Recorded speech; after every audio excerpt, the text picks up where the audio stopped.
YouTube channel संगीत दुनिया में आप सभी लोगों का स्वागत है। आज मैं आप लोगों को एक गणेश भजन सुनाऊंगी। अगर मेरी भजन पसंद आए तो लाइक करिएगा, शेयर करिएगा, सब्सक्राइब करिएगा, कमेंट में बताइएगा गीत कैसी है। सबसे पहले पूजा तुहार हो गणपति के ललनवा, सबसे पहले पूजा तुहार हो गौरी के ललनवा।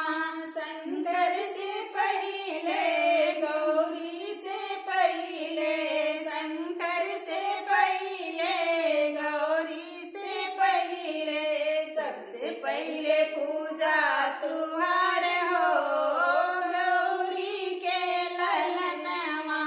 राम से पहले लक्ष्मण से पहले, राम से पहले लक्ष्मण से पहले, सीता से पहले तुहार हो गणपति के ललनवा।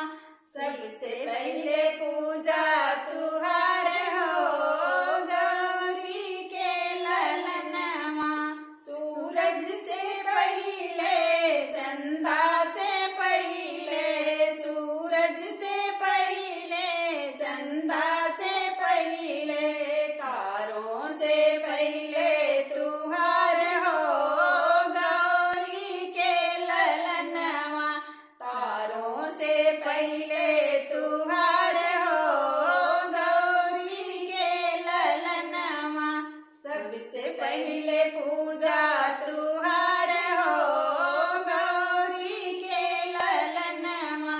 गंगा से पहले जमुना से पहले, गंगा से पहले यमुना से पहले, सरजू से पहले तुहार हो गौरी के ललनवा। सर से पहले पूजा तुहार हो गौरी के ललनवा।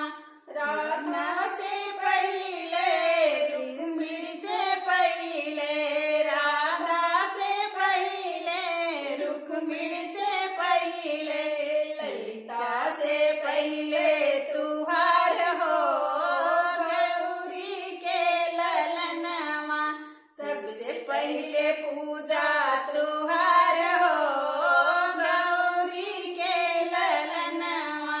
सबसे पहले पूजा तुहार हो गौरी के ललनवा। गणेश भजन है, आप लोग कमेंट में बताइएगा ये गीत कैसी है।